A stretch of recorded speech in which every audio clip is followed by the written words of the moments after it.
میری خوش قسمتی کہ میں حضور کا امت ساری زندگی اس کا شکریہ ادا کرتا رہوں تو کہ شکر ادا. ہم حضور کی امتی نبی انتظار کرتے رہے, نبی منتظر رہے. حضرت عیسیٰ نے تو نام بھی بتا دیا نا, لوگوں میں جا رہا ہوں چلو نام بھی بتا دیتا ہوں, میرے بعد جو آنے والا اس کا نام احمد ہوگا. نبی انتظار کرتے رہے, 12 نبیوں نے انتظار کیا حضور کی امت میں ہونے کے لیے تمنا کی. نستورہ راہب انتظار کرتا رہا, بحیرہ راہب انتظار کرتا رہا, زندگیاں گزار دی انہوں نے. سلمان فارسی کی کہانی سن لو, مجوسی کے بیٹے تھے, حق کی طلب میں نکلے, باپ نے گھر سے نکال دیا. ایک پادری کے پاس جا کے رکے, زندگی بھر اس کی نوکری کی. جب اس کا آخری وقت آیا اس نے کہا میری تدفین کے بعد غموریہ چلے جانا, وہاں کا پادری خدا رسیدہ ہے, تجھے اس سے کچھ مل جائے گا. کہتے میں وہاں سے غموریہ آ گیا. پھر اس پادری کی ساری زندگی خدمت کی. جب وہ مرنے لگا تو اس نے کہا کوئی ایسا شخص نہیں ہے جس کے پاس اب میں تجھے بھیجوں, لیکن نبی آخر الزماں کے ظہور کے لمحے آ گئے.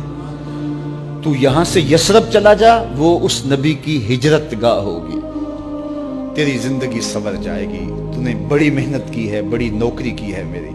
کہتے میں نے اس کو کہا کہیں ایسا نہ ہو میں دھوکہ کھا جو مجھے کوئی نشانی بتا دے. اس نے کہا 3 نشانیاں, ایک صدقہ نہیں لے گا, دوسرا ہدیہ رد نہیں کرے گا, تیسرا 2 کندھوں کے درمیان مہر نبوت.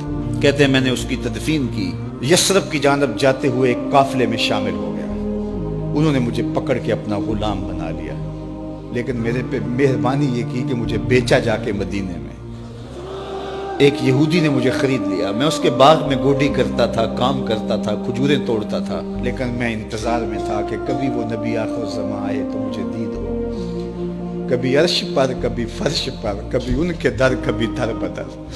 غم عاشقی تیرا شکریہ, میں کہاں کہاں سے گزر گیا.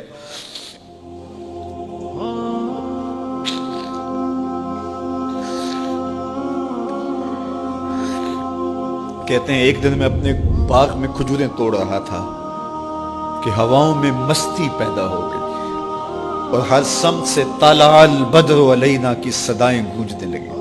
میں سمجھ گیا کہ وہ لمحے آ گئے. میں نے چھلانگ لگا دی اور دوڑ پڑا. میرے آقا نے سمجھا شاید غلام بھاگ گیا, اس نے دوڑ کے مجھے پکڑ لیا. میں نے اس کو کہا کہ میں نوکر تیرا ہی ہوں, لیکن دل نوکر کسی اور کا ہے. میں بھاگوں گا نہیں, مجھے جانے دے. میں کچھ کھجوریں لے گیا تھا صدقے کی نیت سے, جا کے حضور کو پیش کی. آقا کریم نے فرمایا ہم نبی صدقہ نہیں لیتے. کہتے ہیں نشانی ایک پوری ہو گئی. کہتے ہیں کہ میں کچھ دنوں کے بعد اور کھجوریں لے گیا اور میری نیت ہدیہ کی تھی. میں نے پیش کی, حضور نے قبول فرما لی. لیکن میں بھی کہتا تھا تیسری نشانی بھی پوری ہو لے تو پھر مانوں گا. اور وہ کیا تھی؟ 2 کندھوں کے درمیان مہر نبوت. کہتے ہیں ایک دن حضور میرے باغ میں آئے اور آقا کریم نے اپنے مبارک کندھے پہ چادر رکھی ہوئی تھی اور چادر کی اوٹ میں مہر نبوت چھپی ہوئی تھی. اور میں پیچھے ہو کے دیکھتا تھا اور میری آرزو یہ تھی کہ کوئی تیز جھونکا ہوا کا آئے اور چادر ہٹ جائے اور میں مہر نبوت کی زیارت کر لوں. حضور میرے ارادہ قلب سے آگاہ ہوئے. فَأَلْقَى إِلَيَّ رِدَاءَهُ, حضور نے چادر اتار کے میری جانب پھینکی اور پھر ایسے رخ کر کے فرمایا انظر الی ما امرت بہ, اس پادری نے جو بتایا تھا دیکھ لے آ کے. تو کہا میں نے دیکھا کہ حضور کے کندھوں کے درمیان.